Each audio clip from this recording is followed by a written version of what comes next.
A few years ago, I had this moment, one of those gut punch realizations that you can't unsee.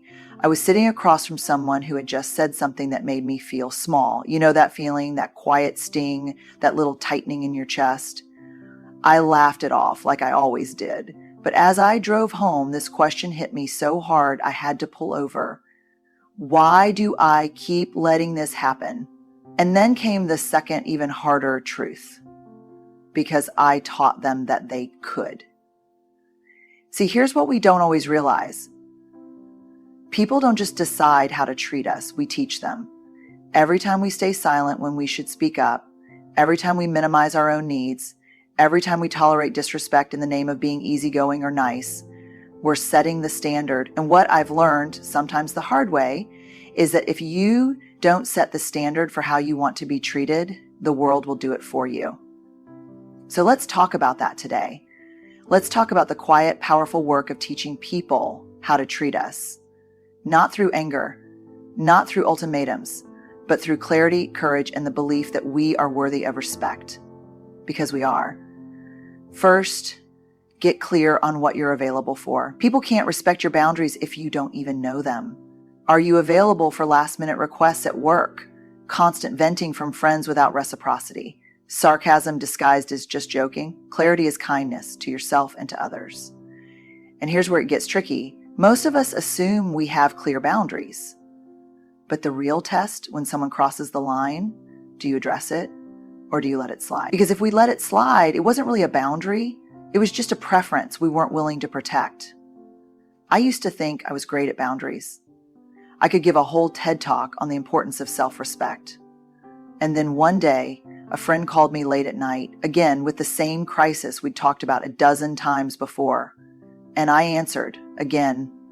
I listened, reassured, gave advice, knowing full well that none of it would be taken. When we hung up, I sat there, exhausted, resentful, frustrated. And I had to ask myself, why am I upset with them for crossing a boundary I never actually set? That was an uncomfortable realization. But here's what I learned. Boundaries are not about controlling other people's behavior. They're about controlling our own availability. If I keep answering that late night call, I'm not holding a boundary. I'm just wishing for one. So what are you available for? And just as important, what are you not available for? One of the most life-changing shifts I made was getting really specific. I'm available for meaningful, reciprocal friendships where we both show up for each other. I'm not available for relationships where I'm constantly chasing someone's attention. I'm available for honest, direct communication even when it's hard. I'm not available for passive-aggressive comments disguised as humor. I'm available for hard work and deep commitment. I'm not available for burnout disguised as hustle culture. And once I got clear on that, something incredible happened. My life became a lot simpler. The people who respected my boundaries stayed, and the ones who didn't naturally fell away. No big fights, no dramatic speeches, just a quiet shift in how I showed up. Because here's the thing, when you are clear about what you will and won't accept, you don't have to beg for respect. The right people will adjust, and the wrong ones will remove themselves. Either way, you win. Second, watch your own behavior. Here's an uncomfortable truth. Sometimes we reinforce bad treatment by doing it to ourselves. Apologizing when we're not at fault, laughing off disrespect, shrinking to make others comfortable. The way we treat ourselves sets the bar for everyone else. I learned this the hard way. I used to say sorry like it was punctuation. Someone would bump into me, "Oh, sorry." A coworker would talk over me in a meeting, "Oh, no worries." A friend would cancel last minute for the third time in a row, "It's totally fine." Except it wasn't fine. It was exhausting. I was exhausted. And one day, someone close to me, someone who loved me, said, "You don't have to apologize for existing." That one hit deep. Because they were right. Somewhere along the way, I had learned that making myself smaller, easier, quieter was the price of being liked. And the real problem, it wasn't just that other people were treating me that way. I was showing them that I was okay with it. So I started paying attention. And let me tell you, it was uncomfortable at first. I realized how often I dismissed my own feelings before anyone else even had the chance. I'd say it's no big deal when it actually was a big deal. I'd say I totally understand when I really didn't. And I'd say it's fine when, if I was being honest, it wasn't fine at all.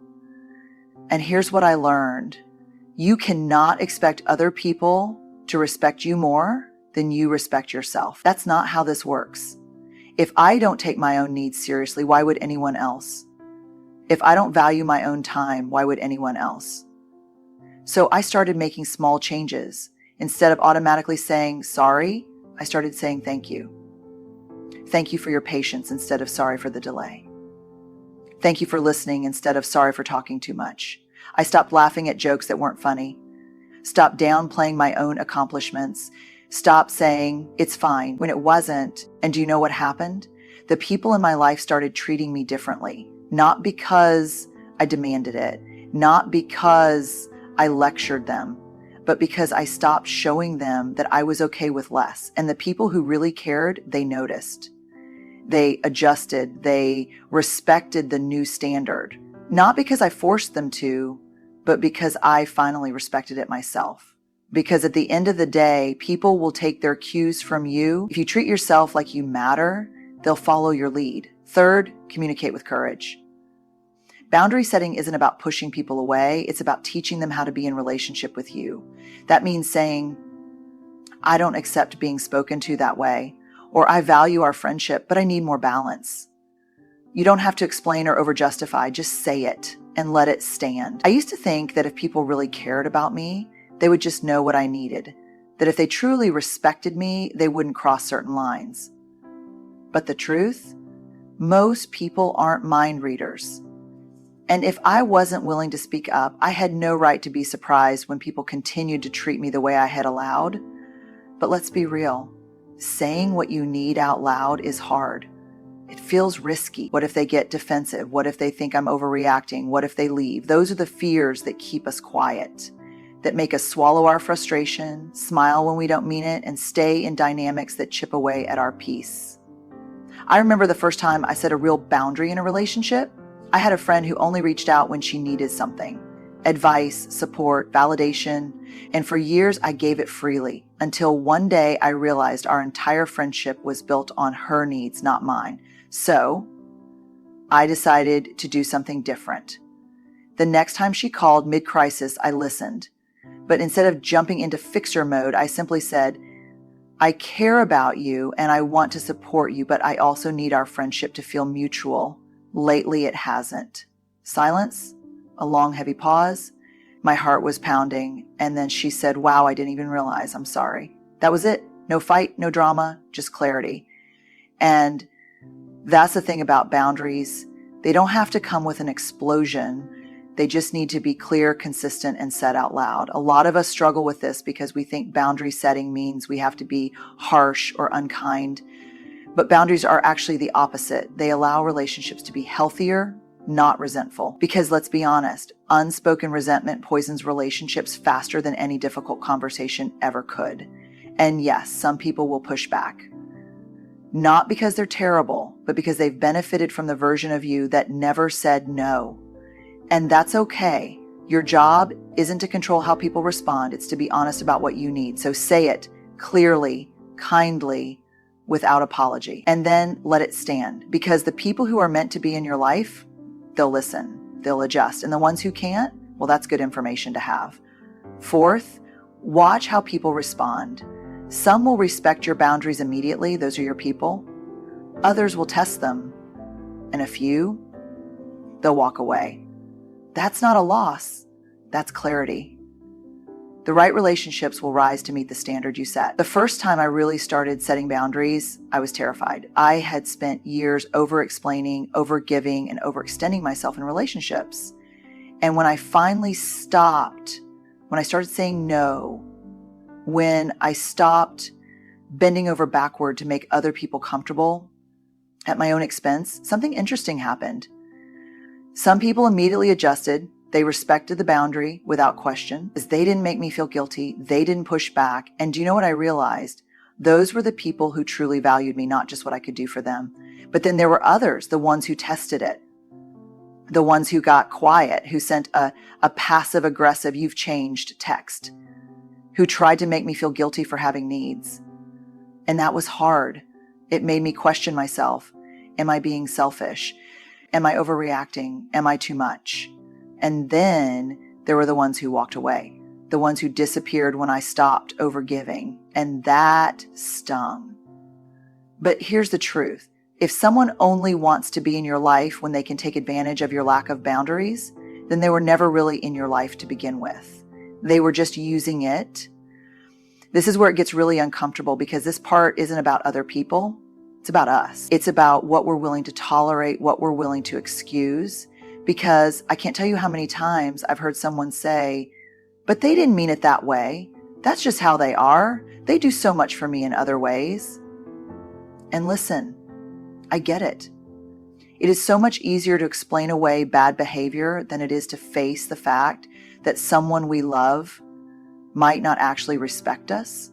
But here's what I know. When someone truly values you, when they genuinely care about who you are, not just what you offer, they will listen when you set a boundary. Not everyone will like it, but the people who belong in your life will respect it. And the ones who don't, well, that's not rejection, that's redirection. That's life-clearing space for relationships that are built on real respect, not just convenience. So pay attention, not to what people say, but to what they do when you stop making yourself small, because the right relationships won't require you to shrink to fit inside them. Fifth, remind yourself, you are worthy of respect just as you are, not when you're more successful, not if you're more accommodating, not after you've earned it, right now. In this moment. The way people treat you is a reflection of what they believe about you, but more importantly, it's a reflection of what you believe about yourself.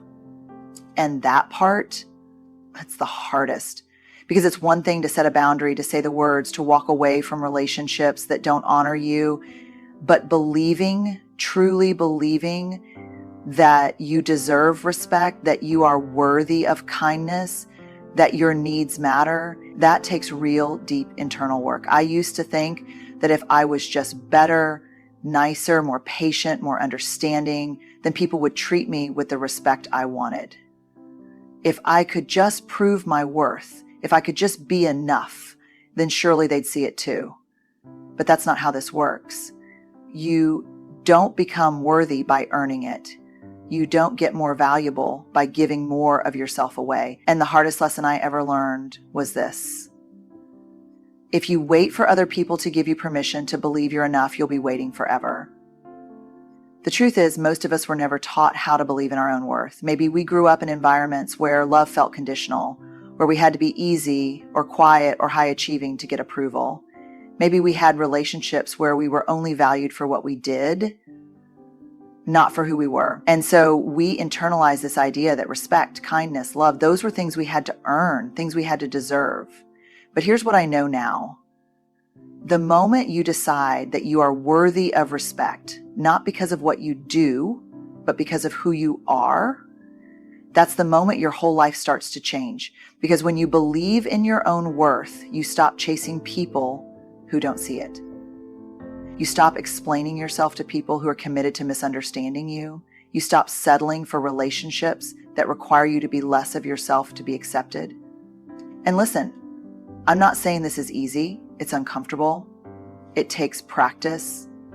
It takes daily reminders, sometimes hourly ones. It takes unlearning years of conditioning that told you that being liked was more important than being respected, but it's worth it. Because the way you allow people to treat you isn't just about them, it's about you. It's about what you're willing to accept, what you're willing to believe about yourself. And when you finally decide that you deserve respect just as you are without conditions, that's when everything shifts. Because the truth is, you don't have to prove your worth to anyone. You just have to start acting like you already know it. So here's the truth. People will treat you how you let them, not because they're cruel, not because they're out to hurt you, but because we all take cues from each other. We teach people what's okay, what's not, what we'll tolerate, and what we won't. And the good news, you get to set the standard. When you get clear on what you're available for, when you respect yourself first, when you communicate with courage, when you pay attention to how people respond, and when you finally believe deep down that you are worthy of respect, everything changes. Not just how people treat you, but how you move through the world. And I won't lie, this work isn't easy. It takes practice. It takes unlearning. It takes sitting in discomfort and resisting the urge to shrink back into old habits. But I can tell you this, it's worth it. Because you deserve relationships built on mutual respect. You deserve spaces where you don't have to prove your worth. You deserve a life where you are treated with kindness, not because you fought for it, but because you expected it. And if you take nothing else from this, take this. You don't have to demand respect. You just have to stop accepting anything less. Good luck, and remember, you are worthy. Always.